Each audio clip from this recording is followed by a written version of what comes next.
महाराष्ट्राच्या विधिमंडळचे सदस्य आमदार गोपीचंद पडळकर यांनी काल कुठंतरी एक बेताल वक्तव्य केलेलं आहे, चितावणीखोर वक्तव्य केलेलं आहे। ख्रिश्चन समाजाचे जे धर्मगुरू आहेत त्यांना जीवे मारण्याची अशा प्रकारचं आव्हान खरं तर ही आमदारकी आहे की अतिरेकी प्रवृत्ती हे बघावं लागेल। या राज्याचे सन्माननीय मुख्यमंत्री देवेंद्रजी फडणवीस साहेब हे खरं तर यांच्या पक्षातील ह्या आमदारकीची संधी या गोपीचंद पडळकर यांना दिली।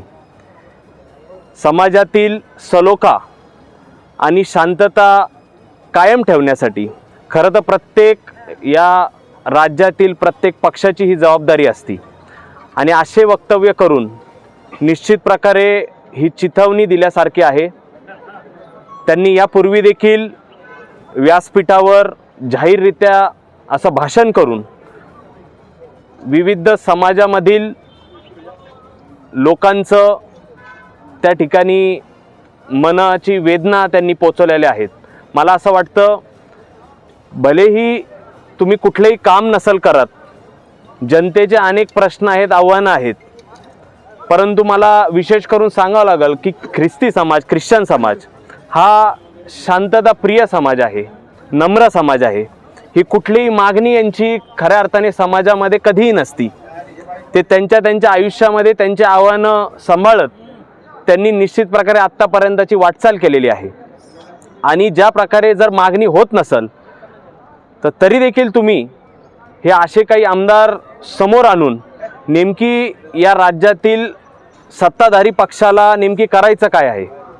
एक आपण बघतोय बऱ्याचशा आमदार व्यक्तींना या ठिकाणी कुठली तरी सुपारी दिली गेली का किंवा कुणीतरी याच्यामध्ये मार्गदर्शन करतंय का?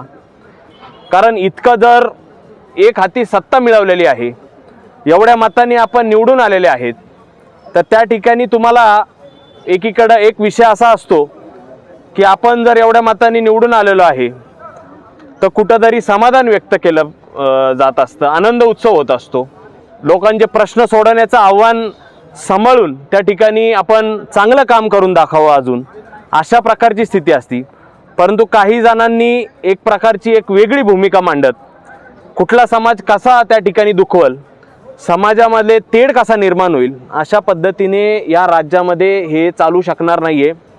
ठीक आहे, एकीकडं आता पावसाळी अधिवेशन होणार आहे, आमचे देखील काही आमदार संपर्कात आहेत।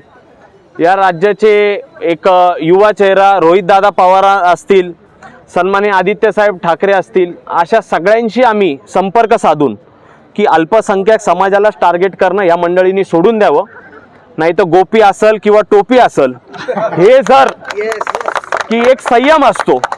आता हे धर्मगुरून इथं बाजूला आहेत, यांच्यासमोर असं बोललेलं आक्रमक भाषा चालणार नाही, मी माफी इच्छितो। परंतु साहेब, समाजामध्ये देखील आमचे तरुण पोरं कुठंतरी यांचा संयम असतं, ते यांची पण गाड्या ह्या आमदार लोकांच्या कुठं ना कुठं जातात, इथं नगरमधून जातात, यांनी जरा तोंड सांभाळून बोलावं। राज्याच्या सन्माननीय मुख्यमंत्री साहेब, दोन्ही उपमुख्यमंत्री साहेब, ते अजितदादा असतील, एकनाथभाई शिंदे असतील, यांनी सगळ्यांनी याच्यावर कुठंतरी नियंत्रण ठेवलं पाहिजे यांना। कारण तुमचंच जर हे ऐकत नसतील आत्ताचे आलेले आमदार, तर त्याच्यामध्ये तुमचं उपमुख्यमंत्री म्हणून किंवा मुख्यमंत्री म्हणून मी एक लहान कार्यकर्ता आहे, परंतु आपल्या देखील नेतृत्वावर शंका निर्माण होती। अशा परिस्थितीमध्ये आम्ही ख्रिस्ती समाजाच्या वतीने मी परत एकदा एक नम्र विनंती करतो, कारण नम्रता ही एकदा दोनदा दाखवण्याचं काम केलं जाईल। इथून पुढं जर आपण असंच करत असाल तर अशा म्हणजे प्रवृत्तींना, अशा जित्राबांना देखील ती धडा शिकवल्याशिवाय समाज राहणार नाही, असं या ठिकाणी सांगतो।